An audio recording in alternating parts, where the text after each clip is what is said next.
Picture this. The Fast and Furious meets the DCEU. Black Adam.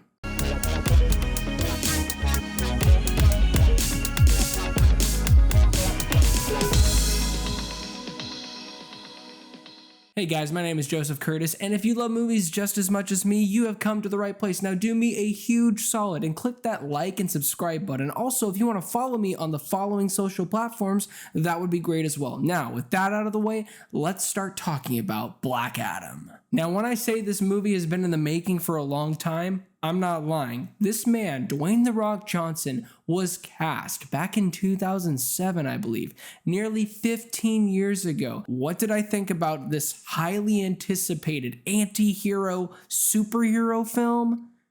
It's all right. It is the Taco Bell of the DCEU. Let me start talking about the things that I enjoyed. Oh my gosh, Dr. Fate needs to have his own film. The Justice Society of America needs to have their own film because I love all of them. Even though some of the characters were a little bit sidelined, like Cyclone and Atom Smasher, even though they had some pretty good scenes, I just wish there was a little bit more.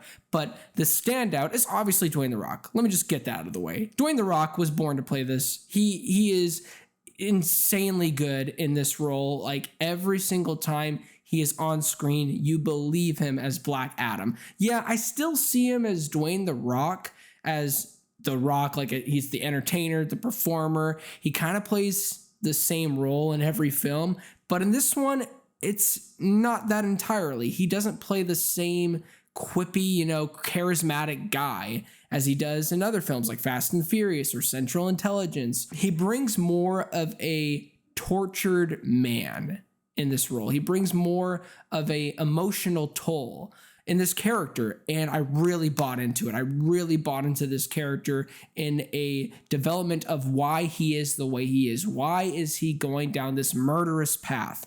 Love it. And another highlight for me is Dr. Fate. Pierce Brosnan is absolutely incredible, and I want him to have his own spin-off movie. There is so much that you can do with that character. And mind you, yes, when you see this film, you will think of a character that's in the Marvel Cinematic Universe. Dr. Fate was first in the comics. Just saying. Another standout in this movie is Aldis Hodge Hawkman. The thing that I really admired from this man's performance was his stoic nature. He is a leader, he knows that he's in charge, and he knows that there is a mission that will cost pretty much the entirety of humanity. And you feel that weight on him. And to tackle on another thing that I really enjoyed with this film was some of the themes. Not all of them were executed well, but some of them were, especially when it comes to this gray area of being a hero and a villain. And you feel the conflict on both parties with the Justice Society and how they do things and Black Adam's ideology. You feel that. I genuinely didn't think they were going to hit that part of the movie well, especially when you see who's writing the film and who's also directing. And this is no bash against the director because this man actually has done some pretty decent films like Orphan, Nonstop, Run All Night. As you can tell, even with the movie like Nonstop and Run All Night, Liam Neeson action movies, they're kind of the run-of-the-mill B-style blockbusters. And that's kind of what this is. It's essentially Fast and the Furious and every other action movie you can think of and some bad parts of DCEU films mixed together. And the movie is kind of messy. I'm not gonna lie. It is definitely not a perfect film at all. It has a lot of issues with the script. One thing that I noticed with this movie, especially in the beginning, I knew flat out that this script was not going to be strong. And especially when it comes to the editing, it was very jarring. It felt like very much a studio went in to this project, looked at the final, version of it and said, actually, we have a couple notes. We need to make sure that this is a 2-hour runtime, which it's essentially 2 hours. I believe it's 2 hours and 4 minutes. And you can clearly see the ADR in certain moments, especially in the third act, where it's like, what the heck were they thinking? They think that no one was going to notice how blatantly obvious that is not what that person is saying. Very baffling decisions on a creative level. But going back to the first act, it took some time for me to get into the film, but the moment Dwayne "The Rock" shows up, I am hooked.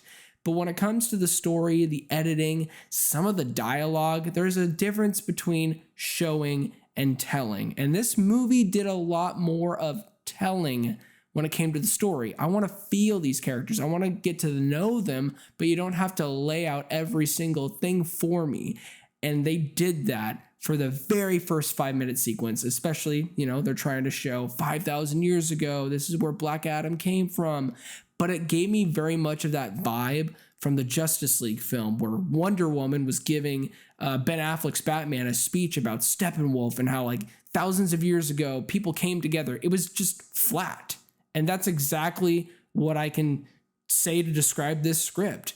Not all of it, but good chunks that are very, very important chunks for the story to be cohesive, make sense, make you feel an impact for the urgency for certain moments. Not all, but certain moments that are pretty pivotal, they come out as flat and dry. And I especially got that more so in the first half. And when you let the movie just play on and you realize that this is just an action movie with Dwayne The Rock, having a little bit more than just him being Dwayne The Rock, being the charismatic guy, there is a little bit of a emotional, more of a dark told performance, and it has awesome themes of what does it mean to be a hero? Where is the gray area of doing justice? But at the end of the day, I still enjoyed it. And one thing that I wanted to mention that I really, really loved about this movie was the action. It is top notch. It doesn't have my favorite DCEU fight scene, but it definitely has moments that I will remember and go back to when I'm rewatching this movie at home.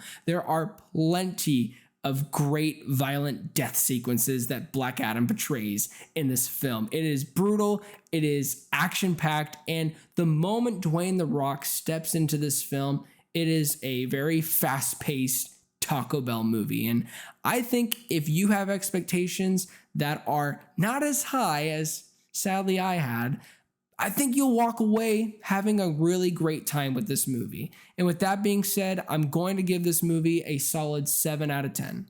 Well, thank you guys so much for watching this review. It really means a lot. Please don't forget to like and subscribe. And also, don't forget to be blessed.